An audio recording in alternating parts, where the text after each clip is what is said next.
So we're now about, what, a week removed from this U.S. military invasion that was ordered up by Donald Trump, or that's what you were told. Actually, it was his corporate handlers, and to be really specific, Paul Singer, who ordered the U.S. military to invade Venezuela, a sovereign nation in the Western Hemisphere, to attack them and kidnap its president, Nicolas Maduro, and his wife, Celia Flores, and then drag them back into the United States and prop them up for a kangaroo court show trial in the Southern District of New York. And if you haven't figured this out yet, this is just only the beginning. Just today, the White House announced that it'll be strengthening its U.S. blockade in Venezuela, specifically to target Russian and Chinese ships that are operating without Kabbalistic permission slips. But instead of immediate additional bombings in Venezuela, according to Trump, the United States is about to set its sight on Mexico and blow some shit up there. Now, they haven't told us exactly what we're supposed to be attacking or where exactly in Mexico this is going to be taking place, but according to the sitting so-called president of the United States, we're going to war with Mexico. And we can only imagine that Americans soon will be going into Greenland and maybe into Canada, definitely Cuba and Colombia, and anywhere else that his handlers have in mind, so that these people that are calling the shots can turn a profit. And at the very same time, domestically, this country is on the verge of what looks like a modern-day civil war. There are politicians on both sides of the fake aisle right now ramping up the rhetoric. The talking heads on cable news are on TV around the clock, directly calling for American citizens to go into the streets and commit acts of violence against their fellow American citizens, to plunge this country into total chaos. And of course, when they do, when the country burns, the political donors and the politicians themselves and all of their elite little buddies, well, they can all just hop in their private jets and fly away to Israel. Kind of like when the ruling class of Cuba hopped on planes and flew into Florida as they left everyone else to die or live under the jackboot of communism. And if we reverse engineer everything that we're seeing right now and we look back to where things really started to fall apart, not just for the Trump administration, but really for the entire country, we land on the day that Charlie Kirk was killed. The assassination of Charlie Kirk ties into all of this. It's central to all of this in many ways. Even if we didn't realize it when he was alive, Charlie Kirk was the glue that was holding the entire so-called right wing of American politics together, and some of the opposition as well. It wasn't Donald Trump. It wasn't one of these MAGA figureheads. It wasn't some sort of a political operative occupying some power seat in D.C. No, it was Charlie Kirk, this 31-year-old young man who spent his entire adult life and much of his teenage life as well working around the clock to build a patriotic Christian political movement, which is kind of a novel concept. And that novel concept eventually got him killed. And we've talked on the Stu Peters show before about how Charlie Kirk was vehemently opposed to the United States striking Iran. He got shouted down by Trump over this. And behind the scenes, he was furious with just how much Israeli influence there really was in Washington, D.C. He was noticing, especially in the Trump White House. And sources inside of Turning Point USA have provided the Stu Peters Network with screenshots of messages that were sent among top-ranking brass at Turning Point that Charlie Kirk was on the verge of, quote, going ballistic over the Epstein cover-up. He was anti-war. He was anti-pedophile. And he figured out that apparently in order to be both of those things, you also have to be anti-Israel. Or at least you have to not be in bed with Israel. Which is probably why he turned down an offer of more than $150 million directly from Benjamin Netanyahu himself. Money which, by the way, has now conveniently been accepted by Turning Point USA leadership in the wake of Charlie's death. You know, all things considered here, it's not that difficult of an equation to solve.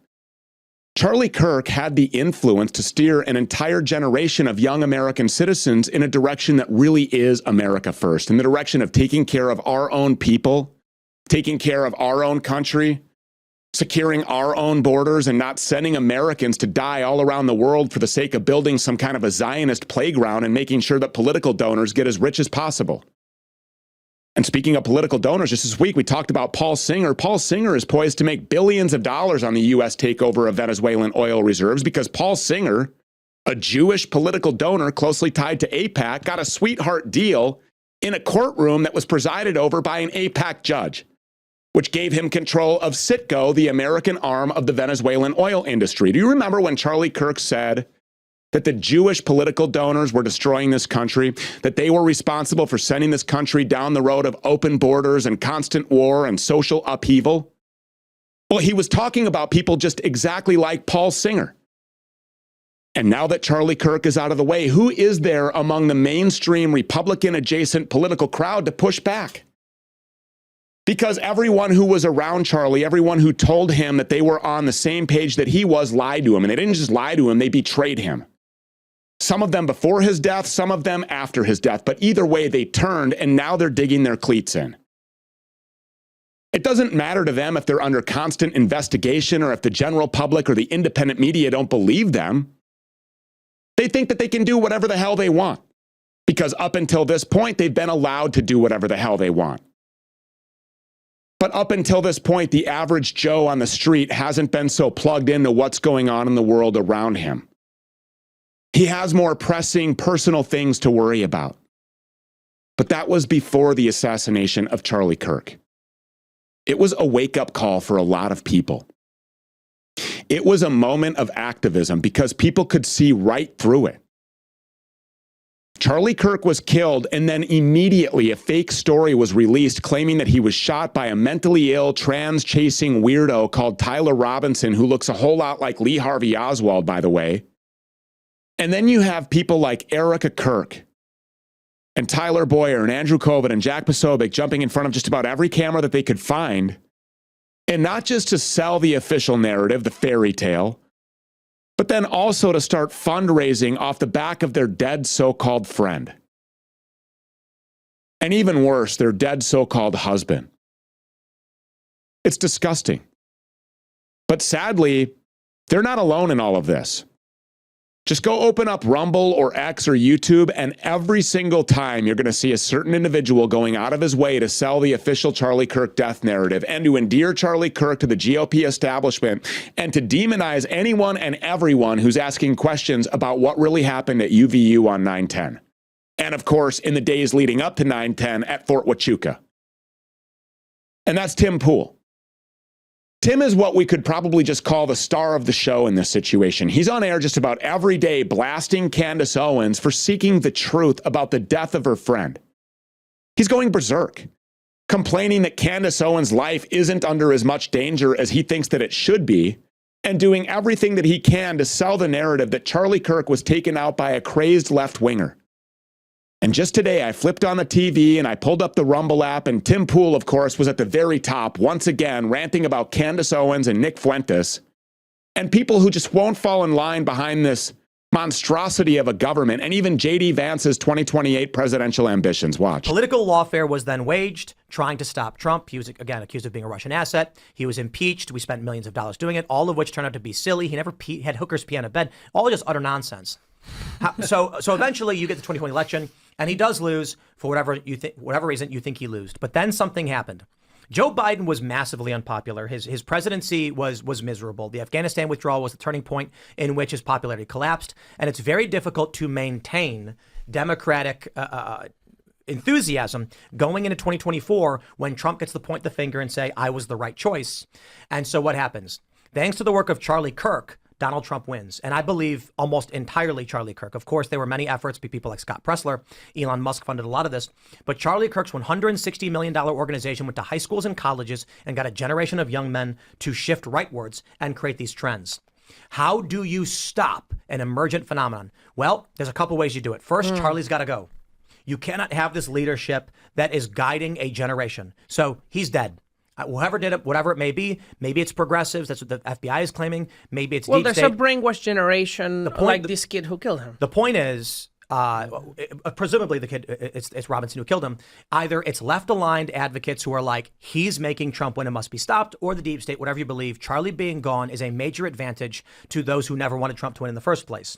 The next thing we see is the overt demonization of everything he built. Turning Point was one of the most powerful organizations making young people vote right wing. And those young people are entering their 30s. Gen Z is now about to be 30 years old. They're trying to buy houses, and they are leaning rightward. So Charlie Kirk gets eliminated. Then you need to eliminate Turning Point. Well, what do? Candace Owens starts chasing the narrative. Turning Point intentionally killed Charlie Kirk, or at least knew about it.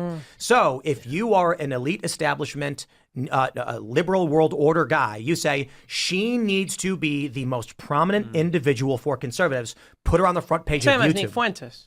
Nick Fuentes is banned, but they have on Instagram blasted him out I know. crazy.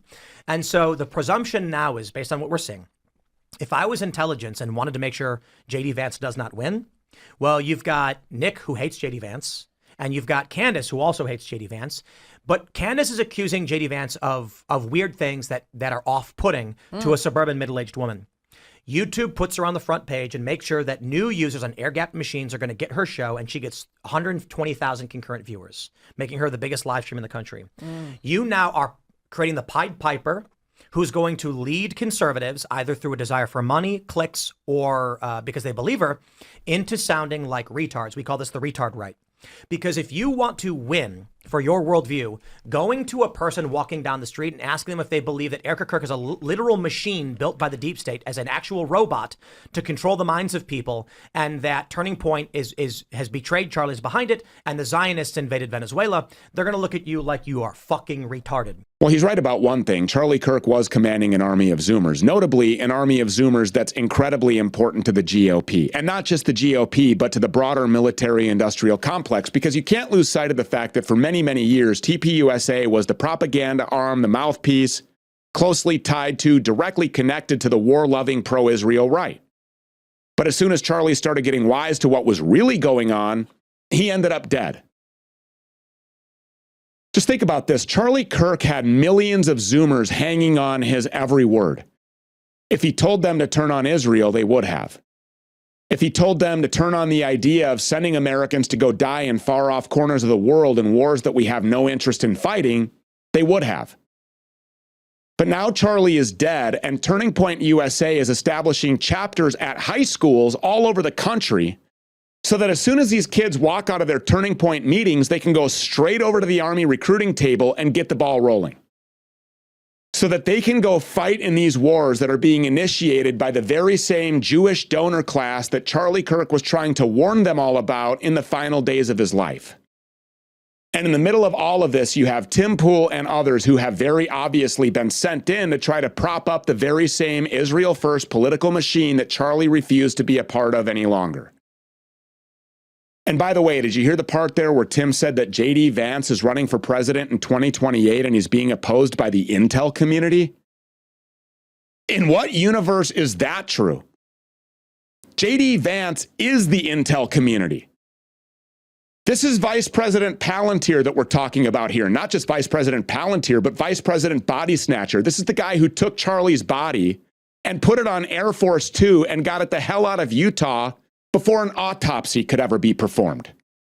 I mean, he looks just as guilty in all of this as Erica Kirk does, who, by the way, incidentally, may be his 2028 vice presidential running mate. You heard it here first.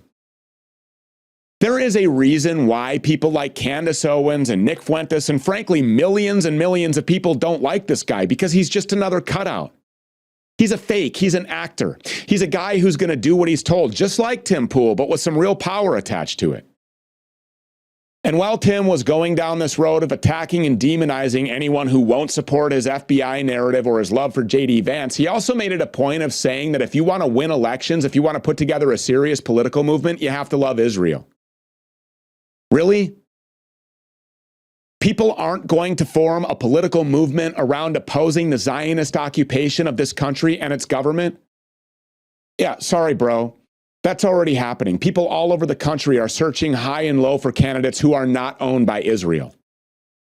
We're witnessing the rapid rise of AZAPAC. Every single time a member of Congress posts on social media, somebody or multiple people are in the replies posting screenshots of their AIPAC donations.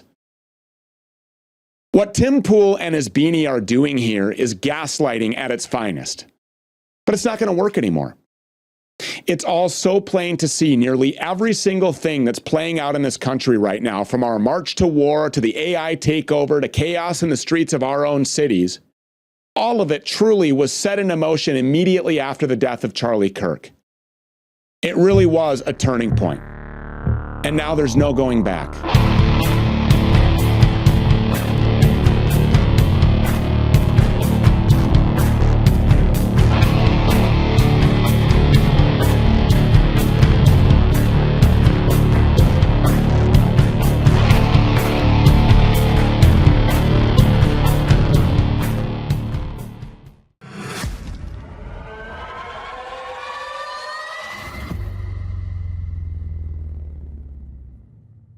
don't let the IRS rob you. Where is your money going? Over 4 million government credit cards by federal employees were used to make 90 million transactions with no accountability. DOJ has found $4.7 trillion in federal spending that is untraceable or fraudulent. You work hard to pay your bills, and a significant portion of your money is funneled to thieves and fraudsters through the taxes you pay to the IRS. The IRS wants you to feel powerless. Be a slave that shuts up and give them your hard-earned money. But there is a way out of this slavery. Freedom Law School has been teaching Americans for over 30 years that no law requires 99% of Americans to file and pay income tax. None of their students who have stopped paying have gone to prison or had their bank account or property stolen by the IRS. Go to freedomlawschool.org today to take 7 steps to freedom from IRS deception, robbery, and slavery. For freedom, go to freedomlawschool.org today. If you currently have money in the bank, a 401k, or even precious metals in the IRA, you may want to listen up. You're going to want to have a place where you have a guarantee on your funds. As we go into a lower interest rate environment, banks will be stressed out when the commercial real estate crisis happens. Right now, you can get a guarantee, yes, a guarantee on your principal, and get a 29% bonus. If you're younger than 65 years of age, we can utilize an insurance-based contract that has been around for over 100 years.